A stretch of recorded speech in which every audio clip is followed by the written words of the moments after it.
Hello and thank you for joining us on this special edition of Mysticast. We are speaking with the First Lady of North Dakota, Kathryn Burgum. Thank you so much for joining us. And as we mentioned just a little while ago, your travel was pretty good here, right?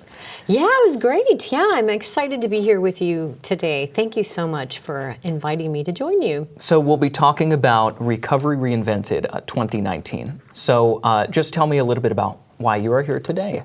Well, I'm here today to promote this fabulous, fantastic event that we have been doing for 3 years. This will be the third year. It's an event that gets people together to really focus on eliminating the stigma of addiction. So what is different this year compared to previous years? Well, there are a few different things, but we have also kind of doubled down on what has worked the last 2 years. So the things that are a little bit different this year, the biggest thing is that we're asking more people to be the face and voice of recovery. And that can be in a lot of different ways. We're asking people to submit selfie videos at recoveryreinvented.com. We're asking them to submit the videos and just talk a little bit about how addiction, recovery, stigma has affected their lives. And so that'll be super fun because then we're going to play those videos throughout the day. And that should be a powerful moment. Now, 17 years of your recovery as well, right? Yeah. Oh, I'm getting emotional the way you said that. It's just it is a powerful thing. It's and sharing your story has obviously helped many people and will continue to help many people. But talk to me about your firsthand account with addiction.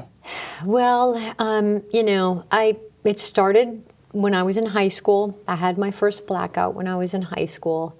And then I struggled basically with my alcohol addiction over the next, 30 years of my life. I tried to stop drinking on my own many times. I relapsed for 8 years. I literally thought I was insane. I didn't believe I had a disease. I thought I could just make a choice and do the right thing. But, I don't think anyone would choose a life of relapsing for 8 years. So I finally decided it was a disease and realized that, I needed help. I was able to reach out for help actually through my supervisor at work. She really supported me to seek treatment. And, if not for that, I'm not sure I'd be here today. Having someone support me to be away from work and take care of, my health issues, because this is a health issue, it's a disease. So that's kind of my story. And I never in a million years thought I would be doing what I'm doing today. But I keep trying to just put one foot in front of the other and do the next right thing that shows up in my life, and that's how I am sitting here with you today.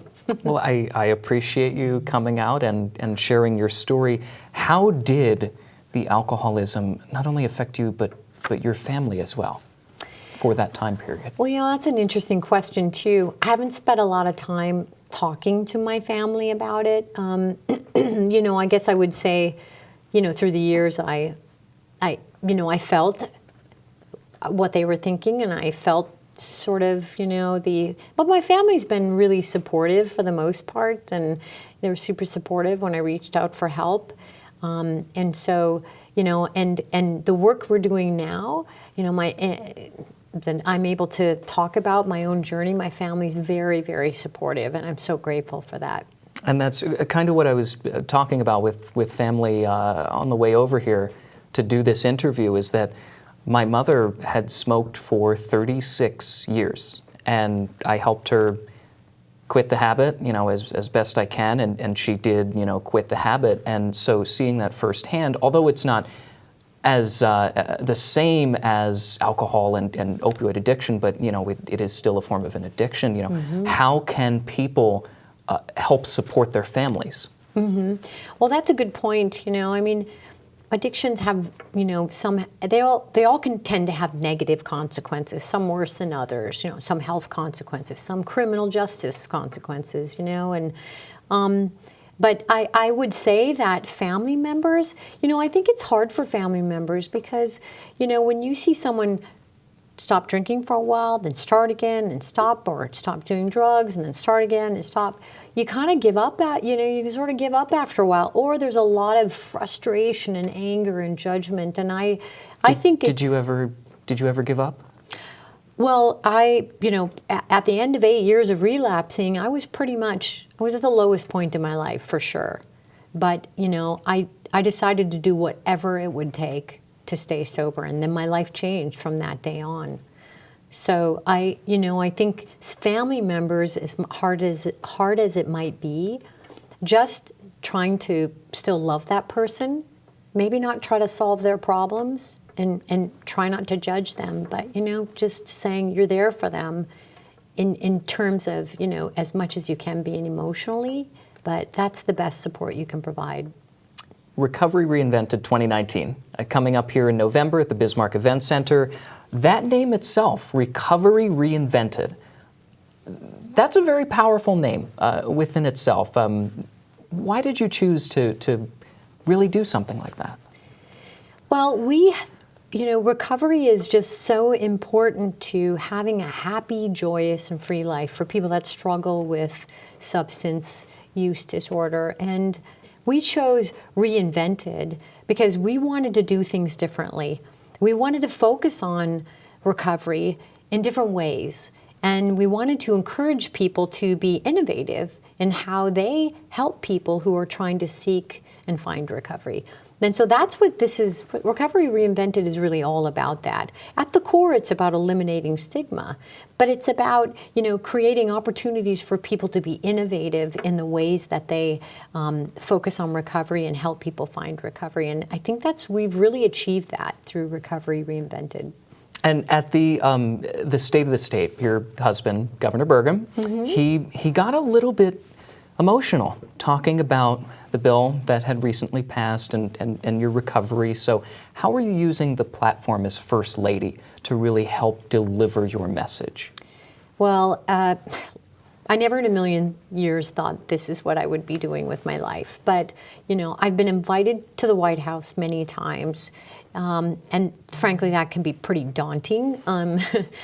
But they wanted me there because of my own experience, my own struggle, and also because of the platform of eliminating stigma. So I've been able to be involved in opioid-related crisis meetings and healthcare meetings, and so, that's one way that's been pretty amazing how my life has opened up and how I'm able to share the platform and the stigma at a much broader level. But then in North Dakota, we both get emotional about this topic because it affects almost everyone. There's not a single time that I go speak to people where someone doesn't come up to me and say, I need help with my loved one who might be in prison because of addiction, or, I don't know where to find the resources. And so I'm able to connect with so many people locally. I offer to have coffee. I'm always available because I know what it was like for me when I was struggling, and I'm sure it's emotional. Yeah, just to have that journey. Yeah, absolutely. Here you are now. Yeah, and just to have one person reach out and say, hey, I'm here for you, so I try to be that person. Okay. Well, thank you so much for being here. Can you tell us a little bit about when Recovery Reinvented is and just quick synopsis of what Sure. people can expect? Yep. So it is November 12th, Tuesday, November 12th, in Bismarck at the Bismarck Event Center from 8 to 5. And again, it's free lunch, free coffee, but you have to register so we can track everyone and make sure we have enough food and everything. But it's a day-long series of exciting events, from awards. We give awards to people that are making a lot of inroads and innovation around addiction and recovery and behavioral health in our state. We have speakers. We have a recovery expo. We have a lot of resources for families and, just a lot of different people. We have that. We actually do a recovery countdown, which I'm really proud of, where people get to stand up and be proud of their recovery. And, that's really important to help eliminate the stigma. And so there's a lot of awesome events that are happening. We have art, we have music, we might have a one-act play. It's going to be super fun. Okay. Well, thank you. I appreciate it. Welcome to Bismarck State College, and And good luck on the continued road to recovery. Thank you so much, Daniel.